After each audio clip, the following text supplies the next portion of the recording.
Hello everyone, thanks for tuning in to today's third video. We're going to have a look at the weather for the next week to 10 days, or today's third video. That will take us around the 23rd of August, and we'll be able to extend out beyond that with the extended GFS and ECM ensembles, which run to around a couple of weeks. That's getting us into the final week of August now. We haven't got CFSV2 for the next month. That's not updated for some reason at NOAA today. But we have got Beijing Climate Centre, so we'll see what that's showing for the next 40 days, taking us well into September with that one.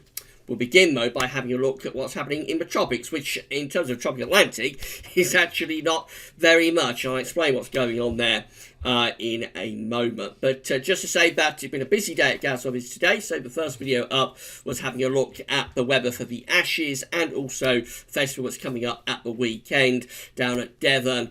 So it's going to be a very unsettled few days to come. Have a look at that if you're interested in what weather could be doing in the second half of the week and into the weekend. And also ECWF 30-day look ahead. Of course, that takes us into September as well. So have a look at those two videos when you're done with this one. Right then, so we're going to start off by what's going on in the tropical Atlantic. This is from the National Hurricane Centre. There's not much happening. Tropical cyclone activity is not expected during the next 48 hours. It's been a relatively quiet start to the 2019 tropical storm / Atlantic hurricane season. Been more activity in the Pacific Ocean, but very little activity so far in the Atlantic Ocean. I think part of the reason for that, and this is from Earth Null School, this is showing all of the flows across the Earth, actually, from our side of the Earth. You can see this on the other side through to the Pacific side as well. Shows all of the jet streams and flows across this side of the Earth. Now, I was just explain where we are on this. So the UK and Ireland, of course, is just there. That's Scandinavia up there. That's going to be Greenland over there, Canada, and down into North America. Just there. Italy, for example, is there. Spain's there. This is a fabulous animation. You can see all of the upper level winds with this animation, and also the jet streams as well. Don't often show you these charts, but we link to this at Gazovitz on the links page. I'll leave the link to this website in the description at YouTube as well. Always fascinating to have a look. Now, I want you to focus on Africa. Africa is just there, or the sort of edge of Africa, the Atlantic edge of Africa, or Atlantic coast of Africa, really is just there. And of course, we would have kind of like the Caribbean over here, and of course, this is the tropical Atlantic just there. Now, you see the way the arrows are all pointing in that direction. That is that's the sort of upper level wind coming across the tropical Atlantic out of North Africa and over the tropical Atlantic over towards the Caribbean, eventually over towards the Americas. Now, what often happens is that because we've got, of course, North Africa just here, so we've got the Sahara Desert up there. And what can happen, well, I think what's happened early on in this season, is that dust and sand out of the Sahara gets picked up by these upper level winds and sort of taken out into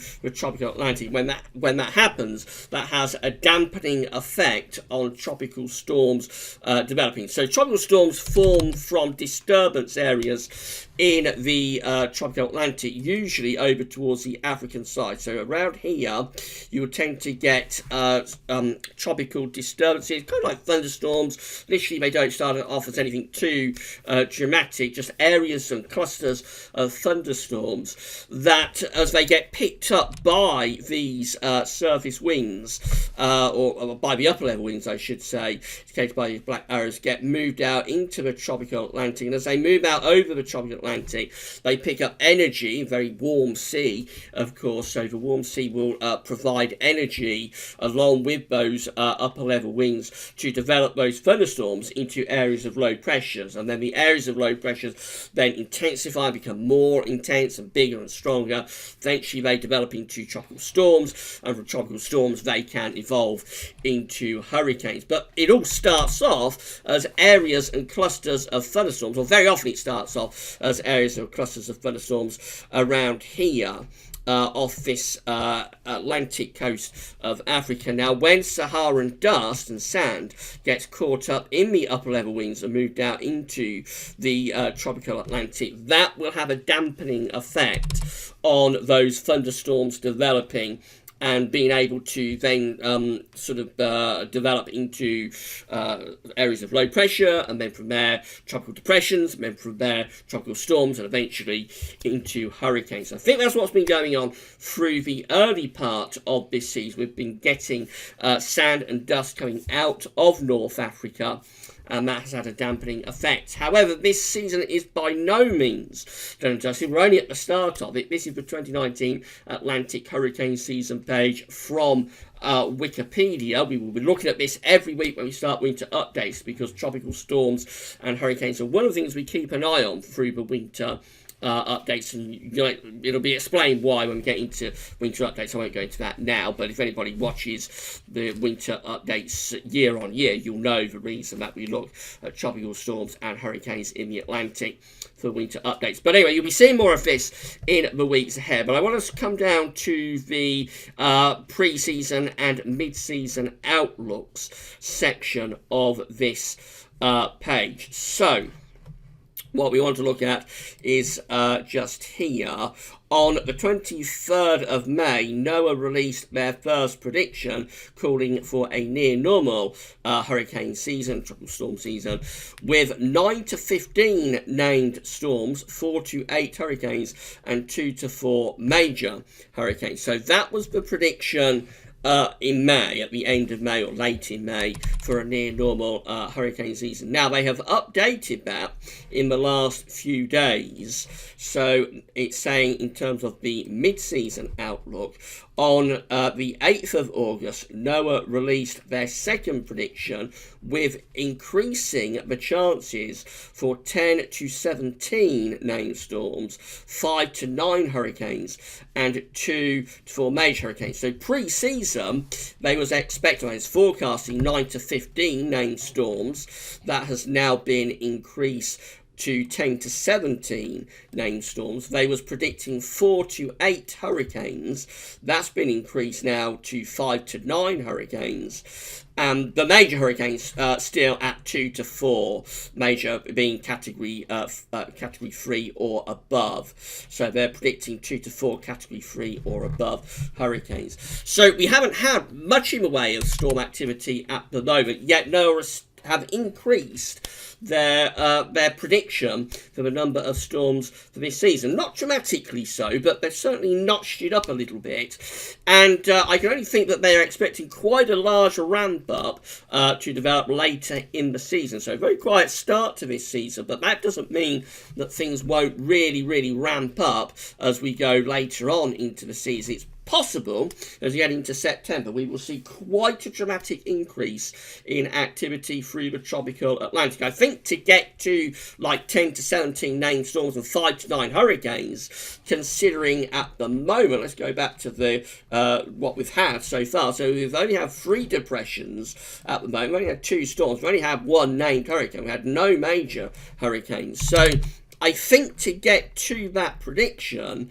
if they're going to be right, of 10 to 17 named storms and 5 to 9 hurricanes, there's going to have to be a very large ramp up in activity later in the season. And it could be the case that although this is a late starter of a season, when it gets going, it could really get going. And that could be in September, possibly carrying on through to October. So all eyes, I think, will be on the tropical Atlantic in the next month or so. There's no sign of anything really going to happen in the next week to 10 days. I'd say very little sign of activity taking us into the second half of August. So I think it's going to be September, possibly October, where things could get quite hair-raising, because to get to these sort of numbers, 10 to 17 named storms, 5 to 9 hurricanes, and 2 to 4 major hurricanes, without hardly any hurricanes or storms up to the end of August. That implies there's going to be a very dramatic ramp up as we get through to September and possibly into October. So within a short space of time, we could get a lot of activity taking place, which, as I say, could get a bit hair-raising for people in the path of these storms in the Caribbean, also possibly in parts of Southern America. So watch your space. Things could be about to get very, very interesting in the tropics in the next few weeks. Right, let's get back to business then, and we're going to have a look at the GFS upper air temperature and precipitation ensembles for the next couple of weeks. The red line here is the 30-year upper air temperature average for Birmingham.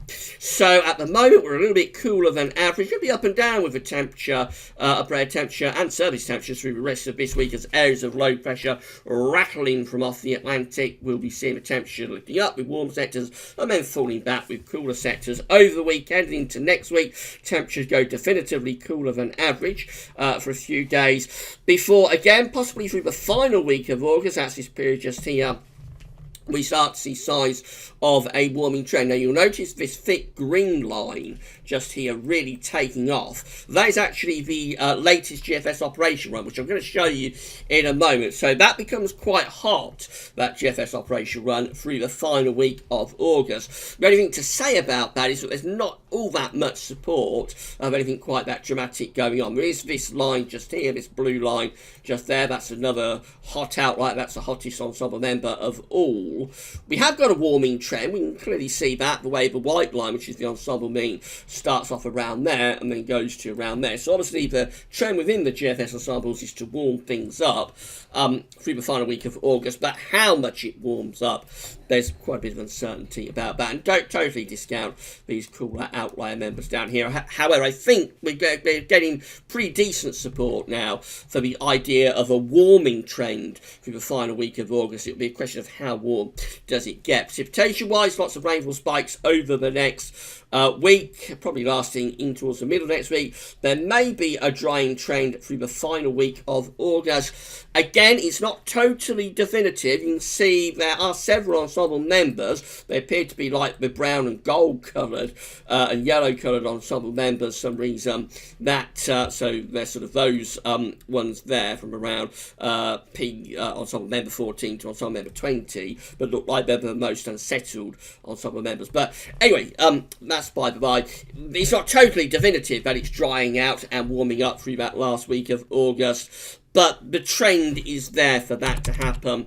It'll be a question of how long does it last. Temperature anomalies from the 13th to 21st of August, a little bit below average still, so still coming out a bit cooler than average in the week ahead. Precipitation anomalies from the 13th to 21st of August, a little bit wetter than average, or average to wetter than average. So it's going to be a relatively cool and unsettled week ahead.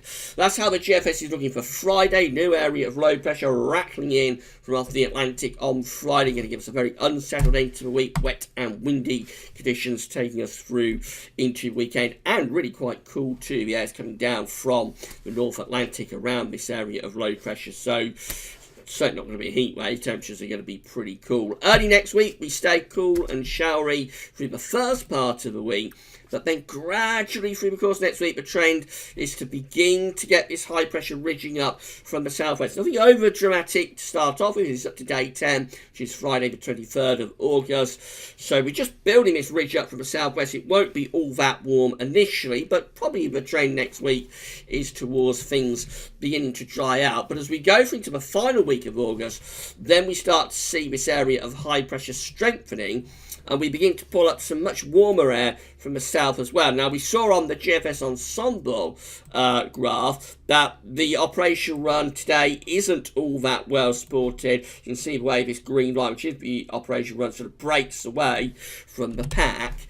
But nevertheless, this particular GFS run does pull up some really quite hot air from the south as we go through into the bank holiday weekend and then beyond into the final week of August. That's how we finish up with this GFS operation run on Thursday 29th of August. So still quite a lot of high pressure around, sitting to our south and southeast. Very warm, if not quite hot air coming up from the south into southern parts of England. Does look a little bit cooler and more unsettled up to the north. There's the upper air temperature, so you can see that for England and Wales it is really quite hot. We've got 15 Celsius isotherm there pushing through. 20 Celsius isotherm is lurking again across parts of France and down into the Bay of Biscay. Looks a lot cooler up across Scotland. Could we get one final burst of extreme heat before this summer is over?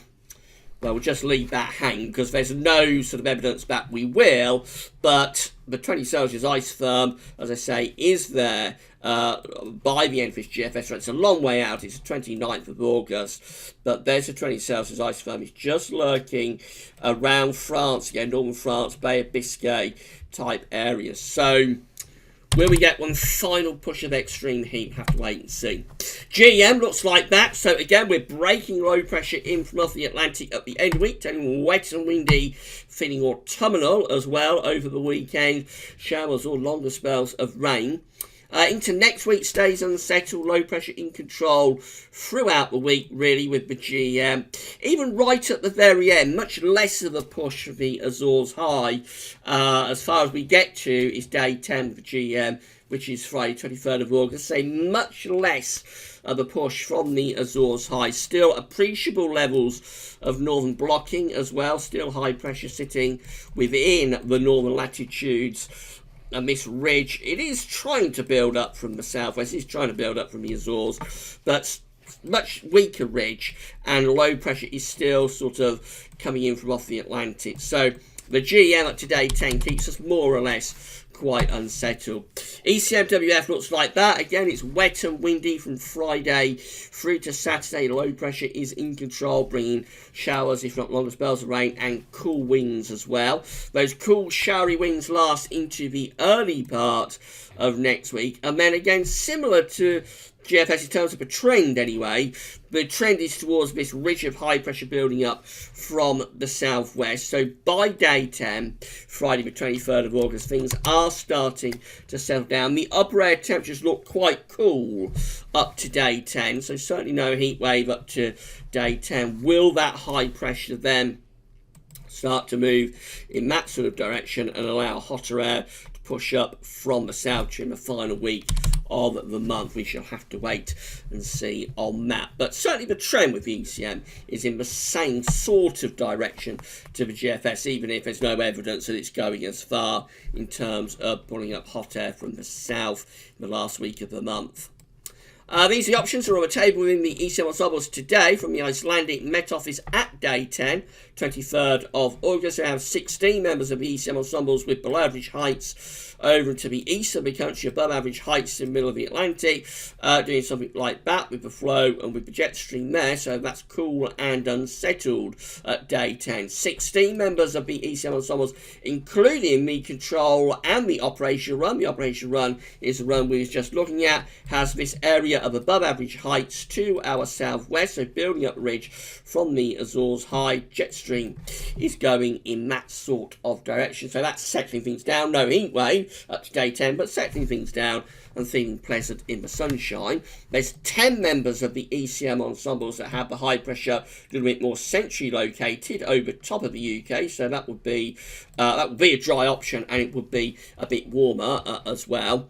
There's 5 with above average heights out to the northwest of Scotland, so they're bringing in sort of east or northeasterly winds. They could be rather cool. And then we've got 4 with above average heights again just to our west, below average heights over France, so probably quite cool with those, but settling down as well. So the trend is towards higher pressure by day 10, but the position is in doubt, and probably at day 10, although the ridge is building in, probably still relatively cool with the temperature. In 2 weeks' time, these are the options that we've got. This is to the 28th of August. 21 members of the ECM ensembles with high pressure just sitting to our west, a trough of low pressure over Scandinavia to our east. So that's settling things down, blocking off the Atlantic, but it's quite cool, I would have thought, with those 21 ensemble members. Winds will be in from the north or northwest. However, there's 18 that have high pressure centred almost over the top of the UK, just a little bit to the north. They'll be bringing in quite warm, maybe even fairly hot east or southeasterly winds. And then 12 have high pressure over Scandinavia and also a ridge out into the Atlantic. So they'll be bringing in easterly winds as well. Watch out with that below pressure to be developing around there and possibly threatening maybe hot temperatures, but also thunder. So the trend definitely towards higher pressure for the final week of August.